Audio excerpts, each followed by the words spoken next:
Savez-vous comment mener à bien le processus d'apprentissage de langue dans des contextes plurilingues? Bonjour et bienvenue sur Campus Didácticos Plurilinguis, un projet de Peter Lang Academic Publishers en partenariat avec la revue électronique Matices en Lenguas Extranjeras du département des langues étrangères à l'Université nationale de Colombie.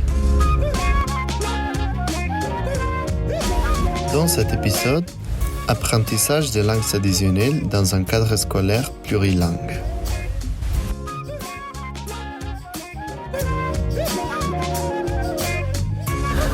Bonjour à tous, soyez tous bienvenus dans ce 4e épisode. Je m'appelle Manuel Velasco et je suis très content de parler avec Zera Gabillon pour l'épisode d'aujourd'hui.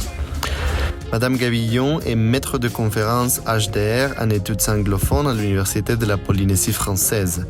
Ses travaux de recherche portent sur l'analyse de l'interaction, l'apprentissage des langues additionnelles dans des contextes scolaires, leur représentation sociale, l'enseignement des matières par intégration d'une langue étrangère émile et le plurilinguisme. Aujourd'hui, Madame Gabillon est avec nous pour parler de son livre. Je voudrais commencer en lui demandant à qui s'adressent les livres et sur quoi il s'est principalement penché. Cet ouvrage, destiné aux lecteurs s'intéressant au plurilinguisme et à l'enseignement de langues additionnelles telles que les langues patrimoniales, autochtones, régionales et étrangères, examine les approches pédagogiques qui intègrent l'enseignement de contenus disciplinaires avec des langues additionnelles. Il expose comment les récentes transformations sociétales et les mouvements idéologiques à l'échelle mondiale ont eu des répercussions importantes sur l'écologie des langues, ainsi que sur les changements de paradigme dans la perception de ce qu'est une langue, à quoi elle sert et comment elle doit être enseignée. Il explique les raisons de ces changements de paradigme qui, en conduisant à l'émergence des positions épistémologiques actuelles, ont changé les pédagogies et les pratiques de l'enseignement des langues additionnelles. En fait, comment est abordée la question de ces changements que vous mentionnez? L'ouvrage aborde ces changements de paradigme théoriques, didactiques et pratiques en mettant en évidence les liens entre la recherche, la théorie et la pédagogie. Est-ce que vous pourriez parler de façon, disons, plus approfondie des parties du livre? Comment il est divisé? Cet ouvrage contient 2 parties et 8 chapitres. La première partie se concentre particulièrement sur les conceptualisations de notions telles que la langue, l'utilisation de la langue et l'apprentissage des langues dans des contextes plurilingues actuels.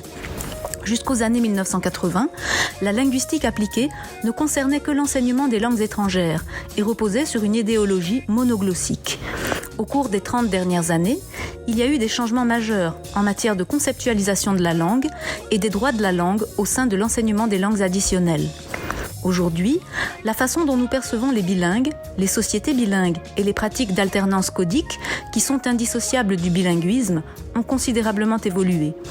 La position épistémologique adoptée dans cet ouvrage est hétéroglossique et repose sur une perspective plurilingue et pluriculturelle. L'ouvrage passe brièvement en revue les positions théoriques récentes qui expliquent le processus d'apprentissage des langues en reliant ses fondements théoriques aux approches pédagogiques actuelles qui soutiennent l'apprentissage de langues additionnelles dans des contextes plurilingues. L'ouvrage souligne également l'importance de l'intégration de l'enseignement des langues à l'enseignement des matières disciplinaires en offrant des explications théoriques étayées.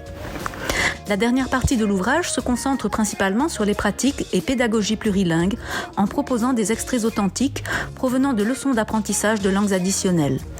Je vous pose une autre question. Où est-ce que réside l'originalité de ce travail? Quels pensez-vous qui sont les apports plus importants au domaine des langues étrangères?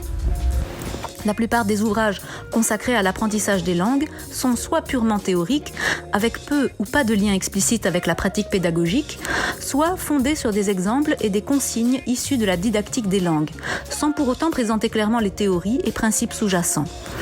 Souvent, les concepts exprimés par ces exemples et ces consignes ne sont pas toujours bien compris et sont interprétés de différentes manières par différents individus en fonction de leur histoire personnelle dans l'apprentissage ou l'enseignement des langues.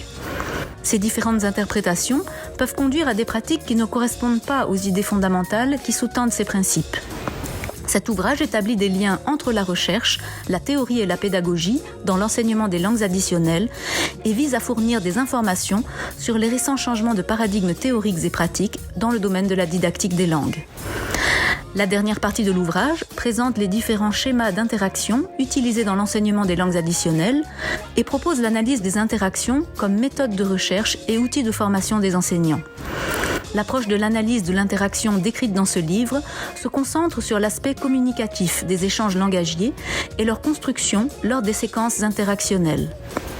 La dernière partie présente également une synthèse des résultats de recherche sur l'apprentissage de langues additionnelles via l'intégration de l'enseignement des langues à l'enseignement des contenus disciplinaires. Cette partie présente un dispositif appelé « Activité à médiation sociale » qui a été développé à partir de résultats de recherche obtenus dans le contexte de la Polynésie française. Ce dispositif matérialise les liens entre les positions théoriques récentes et leur transposition pédagogique. Merci beaucoup, madame. Je pense que c'est une présentation très concrète, très intéressante et de façon très générale, mais vous mentionnez les aspects importants de ce travail. Je suis convaincu que vos mots vont éveiller l'intérêt envers ce sujet, envers votre travail. Et nous remercions aussi nos auditeurs, bien sûr.